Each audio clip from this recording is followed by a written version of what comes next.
coming in around number 5. And Chandra, Fire of Kaladesh here in Demars' deck. 4 copies of Titan Strength. I'm a little surprised by this, but not like really, because this was one of the kind of holdovers that you could be doing, because the red cards are still good. They lost Lightning Strike, they lost Stoke the Flames, they lost Rebel Master, but as we saw with the last standard format, red had so many options that losing some stuff is actually okay. And Demars he's playing a Tarka red, but he's much more into combo territory here. He's got 4 copies of Titan Strength alongside 3 copies of Become Immense and 3 copies of Teamer Battle Rage. So yes, he can play a normal 1-drop, 2-drop sort of game, but I think what he's really trying to do is combo out with a flurry of pump spells in 1 turn. That's a 2-drop we haven't seen for some time there, the War Name Aspirant. That one got crowded out in a big way because there were better 2-drops than the previous A lot format. of competition at 2. Yeah. Hard to block. Good-ish against Hangerback Walker. Okay. Yeah, that's a, you know. Good-ish is apt. Yeah. Good-ish is apt. I'm not saying it's great, but it's okay against Hangerback Walker.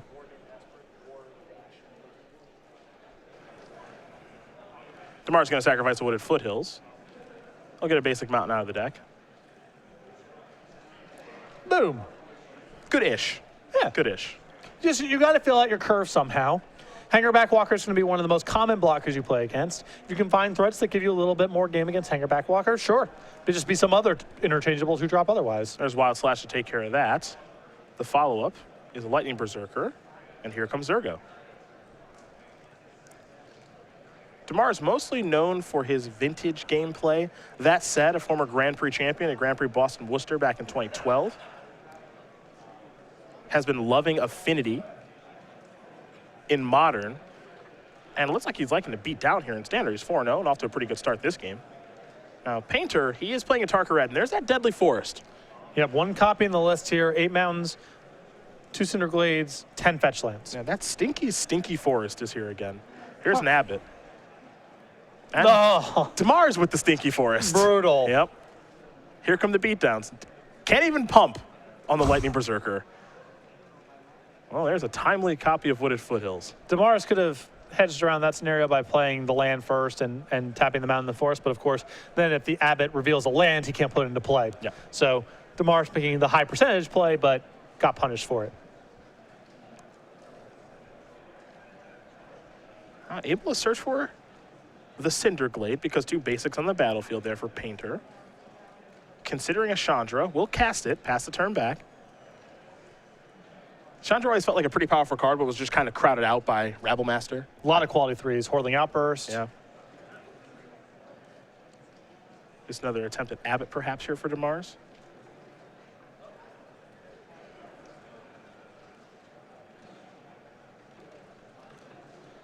Looks like it might be. No, he's considering something else here. Well, he's got Wild Slash in hand, and he's almost certainly going to use Wild Slash on Chandra this turn. So if he plays Abbot first, there's just too many misses in his deck. Unless it's a 1-mana removal spell or a land, he's not going to put it into play.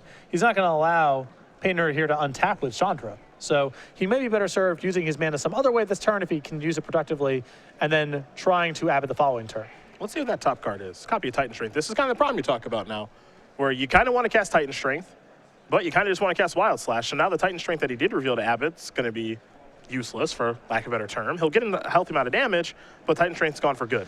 And the problem there from Demars' side, I think the only other play he could have made was just a Tarka's Command attack you, which is, I think, pretty anemic. So I can appreciate Demars eventually settling on the Abbot, but he was trying to find some other line of play that would allow him to keep the Abbot in his hand. Swiftspear will come down. Wild Slash will take care of Abbot. Pass the turn back. Swiftspear's back on defense. Demars will draw a card. Graveyard pretty full for a card like Become Immense at this point. Not hard for him to do. Swiftspear coming down. This will be a pretty good Tarka's Command turn.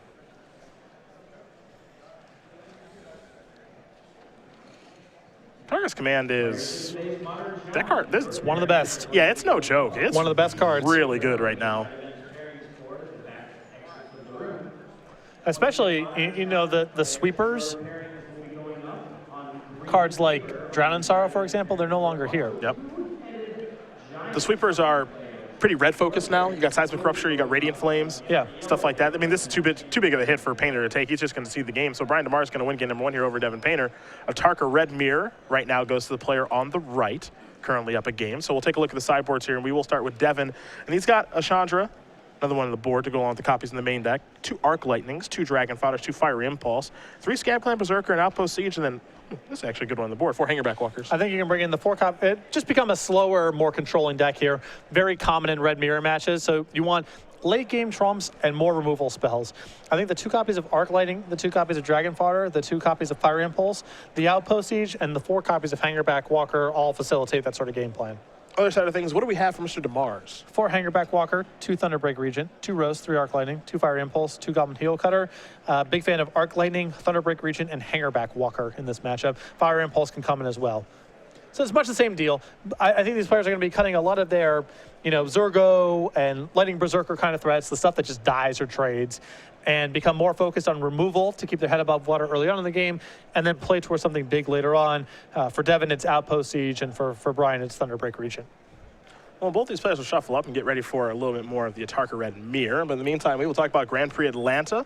Tournament that's coming November 13th through the 15th. It'll be Battle for Zendikar Sealed, but also a celebration of the Commander format. Exactly. We're going to have a lot of guests and artists, big names in the Commander community who'll be there all weekend long for interviews, seminars, and just people you can hang out with during the event. Should be a lot of fun. John Avon going to be the guest of honor. We'll have Benny Smith, MJ Scott, the godfather of Commander Sheldon Menery. Also the Commander versus crew, Stephen Green, baby. I know.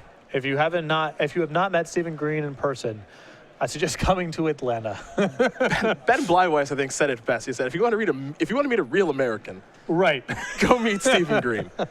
November 13th through the 15th, you can do that and so much more. StarCityGames.com/GP Atlanta for more information. Get signed up today. Got to get it out of the way anyway. Do it right now. Yeah, pretty easy to do. Find the package you want and hashtag GP Atlanta and join in the conversation on social media as well. So get ready here for game number 2 between Devon Paynter and Brian Demars. I have a feeling that these two gentlemen know each other, given that Devon is wearing an RAW hobby shirt. Yeah, it's a giveaway. Demars from the Detroit area. That's correct. Both these players are RAW hobbies players. Both players playing very similar deck list here with Hangerback Walkers in the sideboard. Yes. Perhaps they both brewed up in a Atarka Red deck together. I mean, the lists are very, very close. It would not surprise me. I mean, Devon's got 1 copy of Call the Full Moon in his list, and some of the other pump spells are a little bit different, but the threat base looks very similar. To me, this is really good week 1 deck. And also, the thing I like about this particular build of Atarka Red is it's got some things that are going to take you by surprise. I imagine both of these players have really gotten their opponent with Temur Battle Rage and or Become Immense. This is what I like about the build of this deck, even though they're both a little bit different, is you can just win normal games of get out in front of you with some 1-drops and kill you with the target's command before you get anything going. They don't lose that element of the deck, but if the game bogs down, if people aren't thinking about all the cards that are out there, combo kills involving things like Become Immense and Temur Battle Rage are also possible. Typically not how I build my beatdown decks, but I can appreciate, I can win kind of on the level 1 way of a curve of creatures, some removal spells and some pump spells, or if things get weird or my opponent's not playing around everything, you can kill them out of nowhere. Now, there will be some awkward draws involved.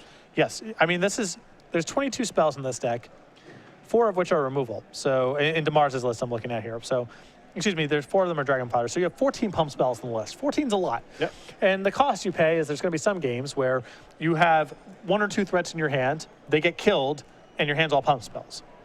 But the upside is you get some explosiveness and you get a little bit more power against people who are trying to block you out of the game. That's the thing that's happened to Red here is, you're just missing out on pinpoint removal spells. You lost Lightning Strike, you lost Stoke the Flames. Neither of these lists have access to Exquisite Firecraft, which is a little bit surprising.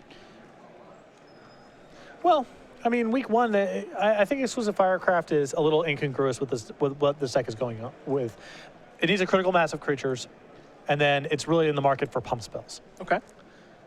And Exquisite Firecraft is pretty expensive, and it doesn't really synergize with any of the primary plans. So, and with no Courser Crufix to kill, what's the 4 toughness threat you're really gunning for? Yeah, I guess that's true. Butcher of the Horde isn't that big yet. Doesn't kill Siege Rhino. It's also a sorcery, so it's not necessarily great against Butcher of the Horde. Also true. Because they can still have big turns with it. Courser's gone, as you mentioned. I guess there really isn't that 4 toughness threat right now. Yeah, if it was instant speed, and then, it was good against Butcher of the Horde, it was good against Whisperwood Elemental, I think the conversation's a little bit different. But a lot of the 4 toughness threats that you can kill have haste or effectively haste. So I'm not sure if Exclusive Firecraft is that efficient for these lists. Also, without Stoke the Flames and Lightning Strike, you can't just build a burn deck. Like Exclusive Firecraft is fine, but it's really good when you have a critical mass of those kind of effects. And if you're just playing with Wild Slash, you're not burning people out that frequently. That was some of the appeal of the previous burn deck that did well at the Pro Tour. You had Exquisite Firecraft and you had Stoke the Flames. So you had 8 4-damage spells. If people are trying to beat you just with Heroes Downfall effects and blockers, you had a plan B. Yeah. This deck has a different plan B, which is pump spells to either kill really fast or kill through blockers or just pump through blockers. It's a good way for me to segue here. Card I would look out for, I think it's got some legs in this format potentially, probably not as good as Titan Strike for these kind of decks, is Short Strike. You're looking to play with a bunch of cheap creatures, you need to pump through Siege Rhino, you need to pump through Dragon Lord Ojutai. You can do that. Card to look out for. I think it's going to get a time in Standard to be a playable card for red aggressive strategies. And if anything else, it can be kind of like that Titan Strength card of just like a Lava Spike in some matches. It's less efficient in that role, obviously. And with Abbott in the deck, you kind of want to push all the costs down so your Abbott reveals as many playable spells as possible. But I was thinking about, are there good ways for red decks to punch through good blockers? This card's effective at doing that. Siege Rhino and Dragon Lord Ojutai are problematic blockers, and this card's very good against those cards. One thing that's got to be said about the red decks of the format is you just have to build your deck differently now. Like, the cards aren't there to build it how it was before. You just don't have the burn spells. So, yeah, you probably do have to go towards pump spells now. And it's a little bit different, but we've also seen that be successful. We talked about yesterday on our flight over, Rebel Belt Maka. Right. That was a card, you didn't really have any intentions of hard casting that thing, but that was a trick that people knew was in the format, and guess what? It was still good. Exactly, because they can't say no blocks, take a bunch of damage, and you have a Lava Spike in your hand in the Maka, Yeah. So with Abbott being part of the format, it just might be too inefficient alongside that card, but if you're looking to punch through blockers, it's an option. And for the red-green decks, you have access to Become Immense, so a little less of incentive there because Become Immense just has a lot more raw power, but if you're looking to play mono-red, or maybe you're looking to play a red-black deck because Forerunner of Slaughter and some other cards are kind of attractive. I haven't seen that one yet. I have to imagine we will at some point. It's a really good deal, It's no guarantee of anything, but... Paynter's got a mulligan to 6. Takes his free scry. Top card goes to the bottom. We're underway here with the monster. Swift Spear in game number 2. Demars will fall down to 19. He'll take a draw step. Gotta use that new scry rule. I like it, though. It's a slightly awkward rule, and the upside is you get fewer non-games. So, depends on what you value, but I think most players value having more games. More games that feel like games. Yeah, no, I do. There's Zurgo. Pass that turn back. Paynter draws a Zurgo of his own. 2 copies of that card in his hand.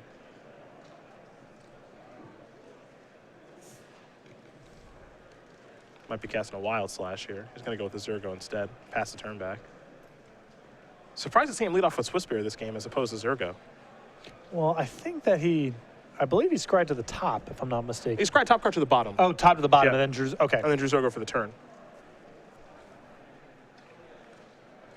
Yeah, typically I lead off with the non-haste threat and keep the haste threat back for one big turn, assuming that the damage is about the same. And Zurgo's probably worth more points anyway, so. Demars going to sacrifice a Bloodstained Mire. Down to 18, he's going to go. He'll go with a basic Mountain.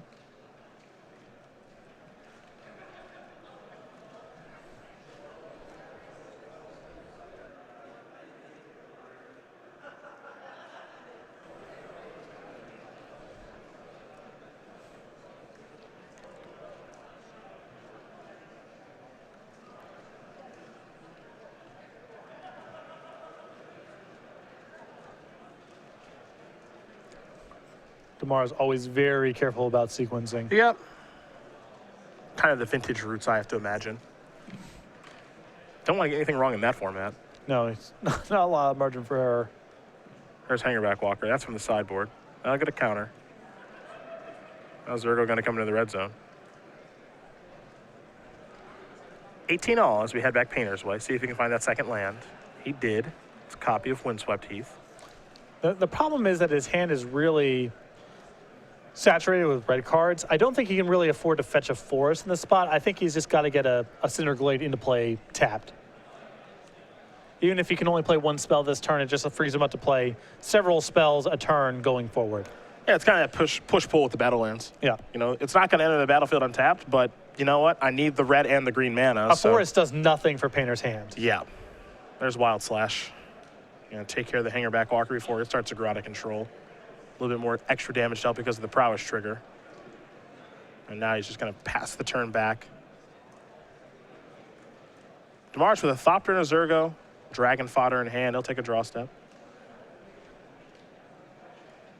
Picked up an Abbot.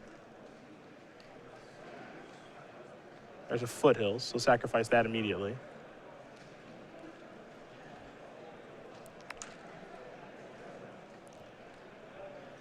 And that to me is the big thing here for a Tarka Red, as you see him fetch here for Cinderglade, is just how much better the mana's got. Yeah, no more of the Temple. Mana Confluence was a little bit painful, but it certainly helped. Sure, but you know, you had to play with a Temple, you had to play, you know, only 4 fetch lands because there's only one in Wooded Foothills, like you get a mountain and a forest. Yep.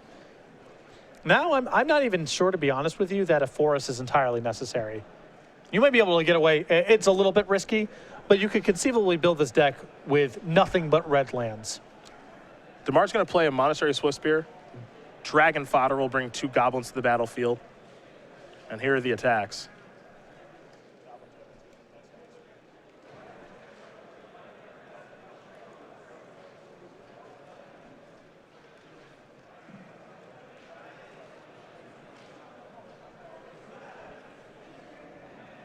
Paynter going to predictably search up a Cinderglade of his own to help fix his mana. A little bit behind right now, though. He might have to start to turtle up a little bit, or at least try to. I think it's hard to turtle up in this kind of matchup because there's just so many pump spells in both decks. I think Painter's still got to keep trying to be aggressive here. Well, the thing about this deck that's kind of interesting is he does have the ability to just kind of 1-2 punch you out of the game. Exactly. And if he had tried to land that turn, he might be able to get it done with like Swiftspear plus Battle Rage. So, kind of interesting.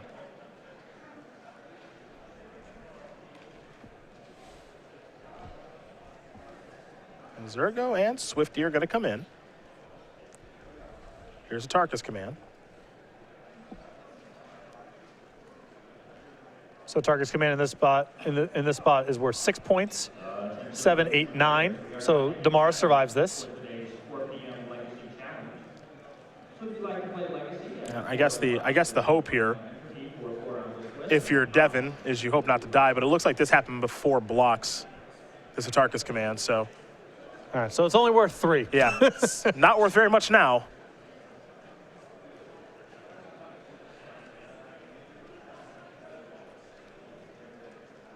Now Paynter will pass the turn back over to Demars.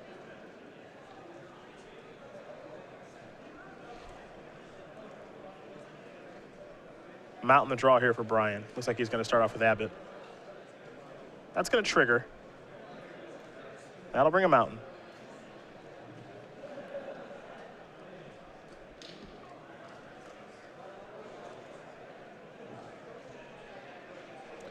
As you mentioned, with all the pump spells in these decks, it's by no means safe for Demars. No, not at all. In a typical red matchup, with Demars having a little bit of card advantage and a healthy life total, you'd feel like this game's over. But there's enough combo draws that can be set up here where that's not the case. Devon has Titan Strength and Temur Battle Rage in hand. You do that on a Swiftspear. That's what, 12 trample damage? So 2 prowess triggers plus 3 is 5. Plus base power is 6. Times 2. Yeah, I mean, that's a lot of damage. Yeah.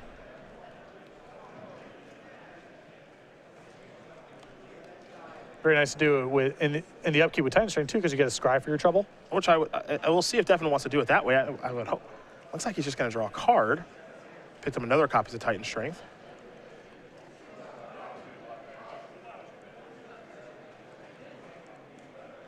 I think that's War Name Aspirin in hand, not Battle Rage. That makes it a little bit worse. No, it's a Battle Rage. Oh, it's a Battle Rage? Yep. 2 Titan Strength, Battle Rage, and Zergo, the grip.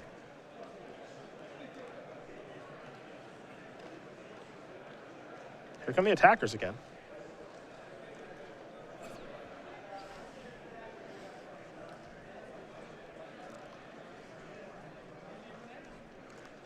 I feel like Demars probably has to block the Swift Spear here. Looks like he might be agreeing with you. He's reaching with the Abbott. He's just deciding on what he wants to block. The interesting thing here is that Demars is playing a similar deck, so he knows what can happen because he has the same tools available. No, it looks like he's going to block Zergo. Titan Strength.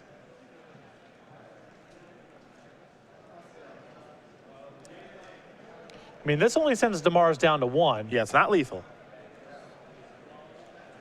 Titan Strength again.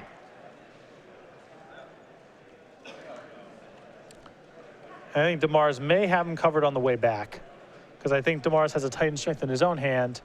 That's worth 4 points, plus 4 power worth of attackers.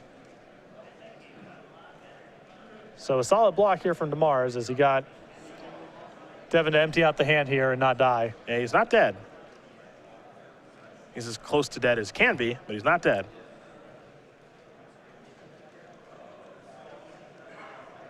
Abbott and Zergo will trade. Demars will fall down to 1. And he will untap, take a draw here. Chandra was the draw, but Titan Strength should finish it off here. Yeah, it's 4 plus 4, Yep. assuming we got light totals right. Yeah, and that's going to do it. Brian Demars is going to win this match here over Devon Paynter, 2-0. The Atarka Red Mirror goes to Brian, and with that Titan Strength, he'll move on to 5-0 here. I don't know, fast, furious. I think the most important card of that game was probably Demars' Hangerback Walker, honestly. Forced a turn out of Paynter, gave him a threat left over. Could have been used as a trump blocker at various points, got to apply more pressure with it, but, you know, Demars made his land drops a little bit more smoothly, got out to a better start, and Paynter died with a lot of resources left over in his hand. Hey.